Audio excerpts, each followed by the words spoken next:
C'est le moment de l'after podcast. C'est le moment où on parle de la même chose de façon détendue. Bon, on n'était pas du tout tendu, on est d'accord juste avant.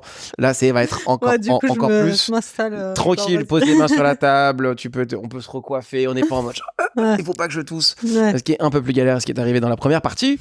Tout ça sera coupé au montage. Tout ça à cause d'un jus de citron. Faut le dire. Exactement. En fait, moi, je te connais hyper bien. Pour de vrai, on commence à bien se connaître. Et moi, en plus, j'ai vu ton ascension. J'ai vu les ups et les downs. J'ai vu les downs bien downs. Les ups, j'ai vu les downs.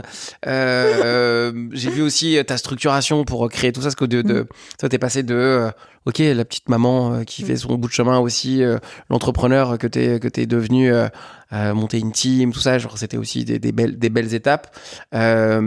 On pourra en parler et pourquoi pas en parler, mais ça se passe comment la vie amoureuse quand on a cette vie tumultueuse avec plein de rebondissements, plein de choses, ça se passe comment?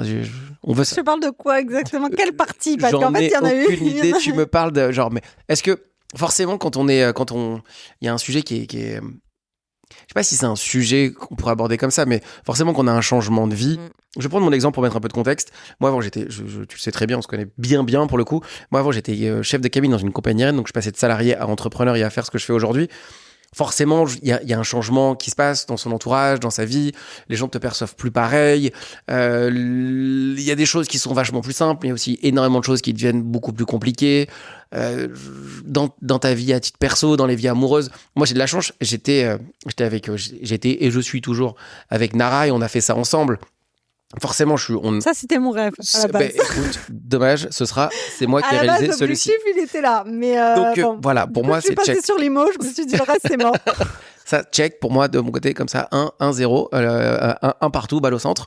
Mais en tout cas, moi, j'avoue que cette partie-là, j'ai beaucoup de chance, entre guillemets. En tout cas, c'est une chance ou c'est toi qui as fait aussi en sorte que... Alors, je suis pas tout seul à l'avoir fait. Je pense que Nara, elle est hyper intelligente et j'ai énormément de chance. Je pense que c'est même elle qui est plus intelligente que moi sur le sujet. Genre, si je suis... Tu marques des points, là. Elle va le regarder en plus, donc je sais que je gagne grave des points. Mais je pense qu'elle a été plus intelligente et je le dis très souvent, je sais pas si j'aurais été aussi intelligent qu'elle dans la situation dans ce que j'ai créé, dans le déséquilibre que j'ai créé. En plus, ça prend beaucoup de temps au début quand tu lances un truc. Ça prend du temps, c'est stressant, il y a des attentes. Et puis, pareil, on avait un cred, on a un appart, on a des enfants, j'allais devenir papa. Donc, c'est pas genre j'ai 25, même toi ta situation hyper compliquée, c'est pas j'ai 23 ans, je lance dans l'entrepreneuriat et allez, gros, on croise les doigts et avec un peu d'énergie, ça fonctionnera. Mais forcément, la vie amoureuse, ça peut être galère, ça peut être... Est-ce que tu peux nous en parler sans forcément donner trop de détails, ou en tout cas les détails que tu as envie de nous donner? En fait, et c'est exactement ce que tu dis, parce que tu vois, moi, avec le père de mon fils, ça s'est arrêté, donc pour plein de raisons, parce qu'en plus, comme on était jeunes, quand on s'est rencontrés, tu sais, après la vie fait que tu vas pas dans le même sens. Mais le jour où il m'a dit, mais je comprends pas pourquoi tu vas acheter des appartes. Et je lui explique et il dit, oh non, ça sert à rien. Je dis, mais viens, mais même toi, si t'en achètes. Lui, il était joueur de foot professionnel. Donc on était très jeunes, du coup, genre 22, 23 ans. Et je lui dis, mais si, franchement, c'est important, genre investis et tout. Il m'a toujours dit non. Et tous les jours, il me disait, mais arrête de perdre du temps avec ça et tout. Et à un moment, je me suis dit, mais tu sais quoi, je peux plus. Je me suis dit, mais en fait, déjà, on s'éloignait. Et puis en plus, je voyais pas de soutien, machin, et qu'on était à l'opposé. Et je me suis dit, non, ça va pas, en fait. Tu penses que il y a forcément un sujet qui est slash succès, slash argent, slash plein d'éléments. Est-ce que tu penses que quand on arrive à un certain niveau de succès ou de réussite, c'est plus compliqué d'arriver à trouver ou à créer des relations ou à vivre des choses qui sont peut-être un peu plus simples? C'est possible parce que, en fait, déjà, ce que je remarque, c'est que quand t'es pas exactement dans la même vie, il faut que l'autre comprenne toi ce que tu vis, ce que tu fais.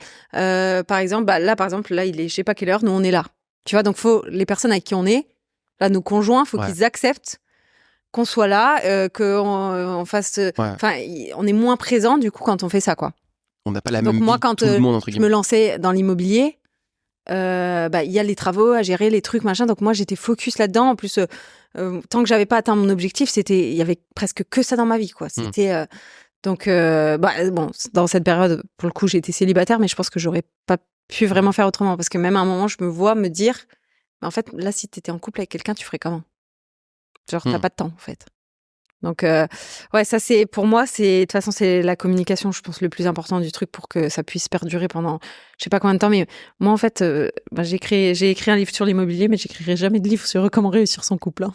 Bah, Après, comment se remettre des ruptures, ça, je peux. Ça, mais ça se trouve, tu pourrais dans mais tu vois, j'ai toujours été longtemps en couple. J'ai pas eu beaucoup de mecs dans ma vie. J'ai toujours été longtemps, tout est relatif, mais le minimum, j'ai été 2-3 ans, c'est le minimum.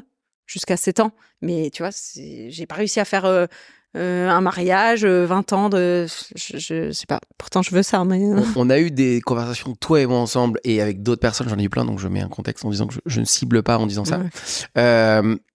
Moi, quand j'étais steward, j'ai un truc que j'ai beaucoup retrouvé avec les gens avec qui je travaille qui ont énormément de succès, avec le rapport à l'argent, le positionnement, et c'est très bizarre. C'est les commandants de bord, qu'on appelle les PNT dans l'aviation, qui ont eu un énorme souci. C'était un truc qu'on parle beaucoup dans les avions, et moi je parlais beaucoup souvent avec les pilotes. En fait, ils gagnent énormément d'argent. Un pilote, en plus, c'était Transavia, donc c'est pilote Air France. Ils gagnent des 15-20K ça dépend de copie, entre 5 et tu vas jusqu'à plus de 20K pour certains pilotes. Et ils ont une position, c'est des commandants de bord, ils gagnent beaucoup d'argent, il y a tout le statut qui va autour. Et souvent, je leur posais la question de est-ce que comment ça se passe? Les questions, t'es en couple, t'as des enfants, le truc standard. Et eux, à chaque fois, ils répondaient bah écoute, je suis marié. Et moi, la question pour les faire chier à chaque fois, c'était et t'en es à ton combien de mariage exprès pour un peu les emmerder. Mais pourquoi? En fait, c'était une blague et c'est hyper connu. En tout cas, il y a plein de pilotes qui n'ont pas divorcé, bien évidemment. Mais on en parlait et souvent, ils disaient en fait, ce qui est très problématique, c'est qu'en fait, il y a un moment, tu sais plus si les gens sont avec toi pour ce que tu représentes et ce que tu es, ou en tout cas ce que tu peux proposer comme situation, et ça marchait pour les femmes, hein, genre les pilotes femmes, pas de distinction par rapport à ça. Et en fait, c'était la vraie situation. Et moi, j'ai eu des conversations avec des pilotes qui étaient dégoûtés parce qu'en fait, d'une situation qu'ils imaginaient hyper bien, avec un truc qui leur rêve d'être pilote, bah finalement ils se retrouvent avec des situations amoureuses très compliquées, avec beaucoup de questionnements sur est-ce que je vais trouver quelqu'un qui m'aime pour qui je suis, pour ce que je fais dans ce contexte. Et ça, on n'en parle jamais en entrepreneuriat. Quand on en parle un peu plus dans les gens qui sont hyper visibles, un peu, tu vois. Mais dans nos sphères entrepreneuriales, nous, c'est aussi un sujet. Est-ce que toi, tu vis ce genre de choses ou pas du tout? Moi, je me suis posé la question il n'y a pas si longtemps. Je me suis dit oui, mais en fait, comment tu sais si la personne qui est avec toi, en fait, si c'est quelqu'un avec qui tu te mets en couple quand tu es déjà connu ou que tu gagnes beaucoup d'argent, machin. Comment tu fais pour savoir? Mais et j'ai une copine qui m'a quand même bien répondu dans le truc, qui me dit oui, mais en fait, tu peux pas en vouloir à la personne d'être avec toi pour qui tu es, en fait, parce que c'est ta personnalité qui a évolué. Donc même au-delà de tu comprends ce que je veux dire? C'est qu'en gros, tout ça fait partie de toi. En fait, là, donc après, oui, c'est sûr, si c'est un profiteur ou une profiteuse, c'est pour l'argent, voilà. Mais si la personne est avec toi par rapport à ce que tu représentes, tu peux pas trop lui en vouloir parce que c'est toi maintenant. Ouais. Donc tu vois, c'est un peu... Et tes relations amicales, est-ce que toi, sur ce sujet-là... j'ai aujourd'hui... En fait, moi, j'avais toujours un groupe d'amis d'une dizaine de personnes, dont ma meilleure amie et tout, et en fait, c'est resté les mêmes. Genre, il n'y a jamais eu de problématiques particulières par rapport au fait que... Il y a eu quelques trucs. Mais il y a eu quelques... T'as pas eu t'as changé, t'es plus pareil. Pas vraiment en face, mais bon, il y a eu quelques trucs quand même, voilà. Donc après, en fait, on sait, c'est-à-dire que moi, ça va. En fait, on sait dans quelle sphère plus ou moins proche de soi on met les personnes. Voilà. Mais après, je suis toujours en contact avec les mêmes personnes que quand j'étais sur les marchés, toujours. Et il y a peu de personnes qui sont rentrées dans mon cercle parce que, je sais pas. Tu fais hyper attention. Voilà.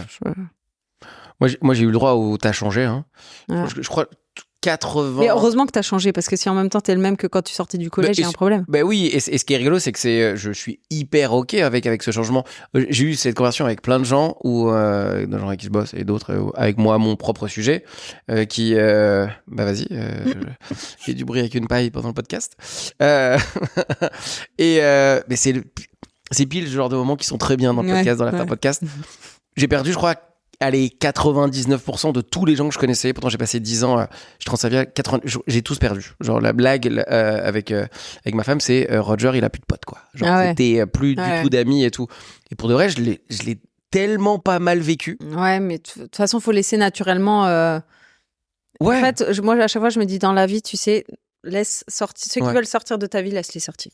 Mais juste qu'ils restent pas entre les deux pour pas bloquer la porte et laisser rentrer d'autres personnes. Ouais, et puis il y a ce, en fait, quand t'as le cul entre deux chaises quand t'es dans ce contexte-là, forcément, bah t'es jamais. Pas deux chaises, c'est mieux que rien. Bah ouais, mais t'es jamais assis vraiment sur les deux. Donc en fait, les gens ils disent, bah assis-toi correctement. Tu peux aller sur quelle chaise faut choisir. Alors que là, pour le coup, tu peux potentiellement même plus choisir.